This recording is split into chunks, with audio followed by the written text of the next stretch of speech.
Welcome to the channel, guys. We are back again for another First Impression Friday, and today I'm going to be talking about two Xerjoff fragrances, Alexandria 2 and Dolce Al Mafi, so stay tuned for that. And if you like fragrance reviews, cologne comparisons, and top 10 lists, hit that subscribe button for more great content. So I am actually a Xerjoff fan. I really like the presentation on a lot of their bottles. I do own two. I have Italica, the famous, the one and the only. And I do have also Naxos, which is a great fragrance.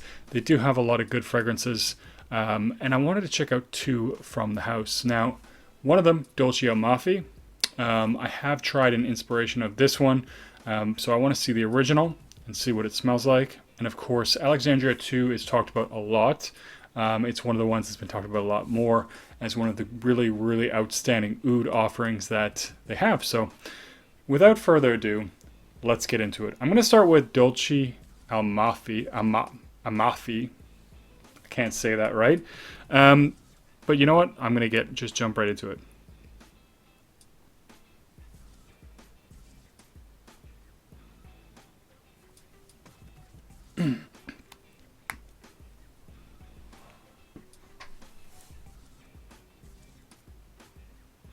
So this one, I gotta say, I really like the opening on this one. It does open up with this really nice, sort of gummy, sweet. Reminds me a little bit of ice cream, to be honest with you. Now, I don't remember the actual flavor, but if you have a Baskin Robbins, I don't even know if that's still around anymore. But if you are familiar with the chain, there was this like bubblegum flavored ice cream or something that they have.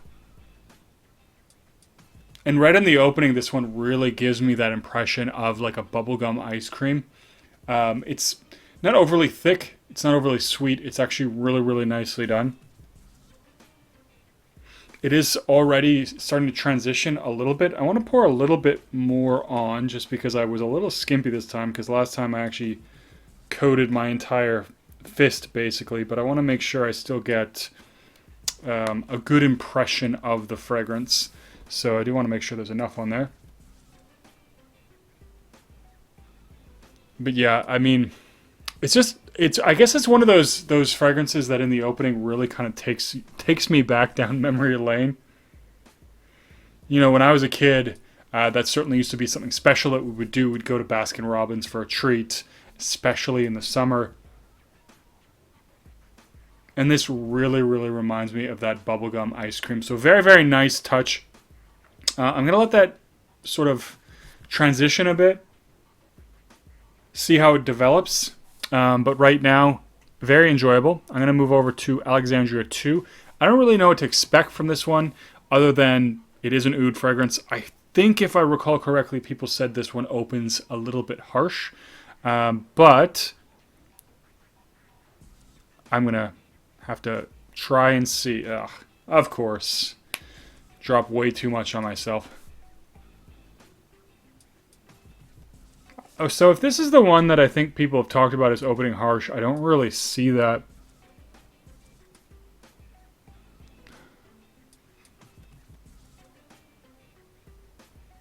So it's hard to kind of discern what exactly I'm picking up there, but it does have a fairly robust, a little bit, I want to say a little bit fresh. I get a hint of a woodiness. It's not overly woody, either oudy or otherwise at the moment.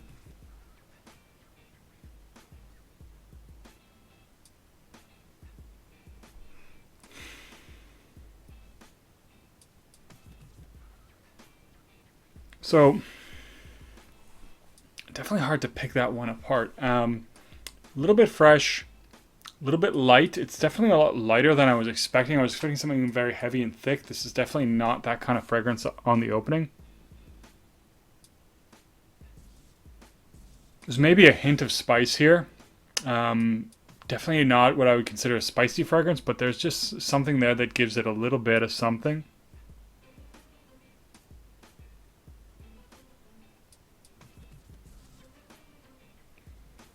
You know, I do get a very vague remnant of a kind of a little bit of a dirtiness, but I wouldn't say this one opens overly harsh. I think it does have some very slight, maybe dirty vibe to it from the oudiness, but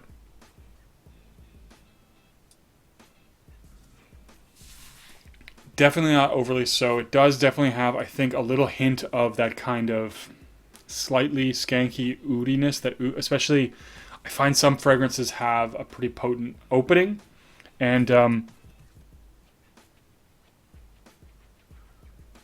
a little bit. Not really, though. I would say this one's actually fairly easygoing on the opening. I wouldn't say it's overly harsh or poopy smelling. Not overly fecal, maybe like a hint of it. Again, just a very minor hint. But it does come across as a little bit warm. There is a certain depth there that has a little bit of an inviting nature to it that is, of course, interesting.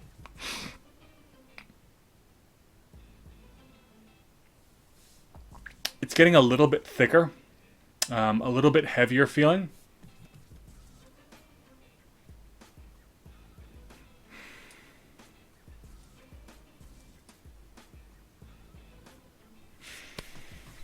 Interesting. I'm going to go back to the Dolce Mafi, see how that one has developed, if it's changed a little bit. So it has actually already transitioned, and this is kind of the impression that I was expecting. It does have this really nice sort of bubblegum ice cream vibe right in the opening, but it's not something that lasts a long time. It definitely has transitioned a little bit. It does feel a little bit warmer, or a little bit, not warmer, but fuller. I do get something, or some kind of citrus here now, which does come across juicy, slightly tart, very slightly tart, which is a nice touch because it gives it this sort of tart, very slightly tart candy vibe. A little bit juicy though too. That is nice. So it has, this one so far, a lot of depth to it.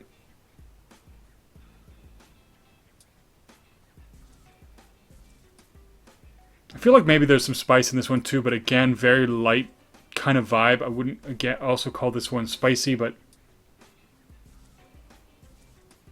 and definitely has more of that sort of candied citrus accord that it's developing into.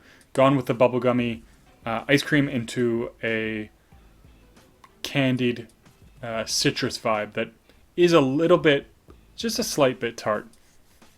So I'm going to visit Alexandria too, see if it's developed a little bit.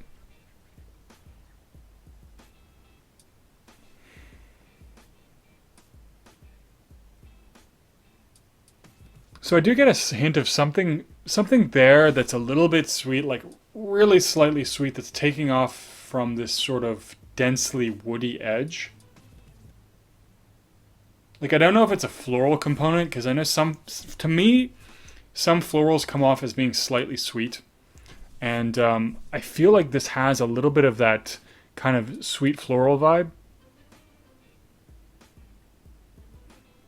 But the wood is not,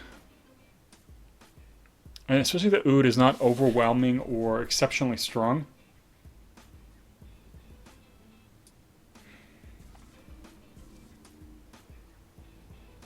But it's okay. At least off first impression so far anyways, I would say I definitely like Dolci Al Mafi more. Still has a little bit of that tartness. It's just, to me, it's a little bit more uplifting, a little bit more playful and fun, whereas Alexandria 2 feels a lot more serious, a lot more buttoned down, and that's fine. So you kind of get, two different occasions here, where Dolce Mafi, I think this would be actually an interesting spring fragrance, especially. Might be able to pull it off in the winter, but it does have certainly some projection. I just think that maybe in the summer, if it's really hot, it might become a little bit too dense or thick.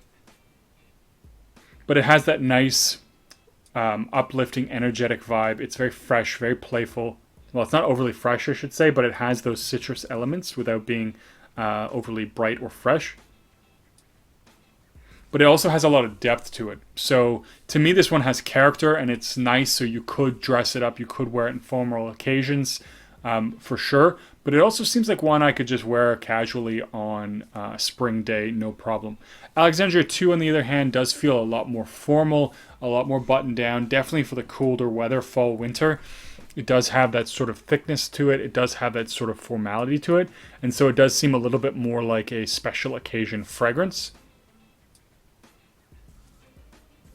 But again, I definitely would find myself gravitating towards Dolce Amalfi, and like I said, that opening just brings back all kinds of memories. Very, very enjoyable overall.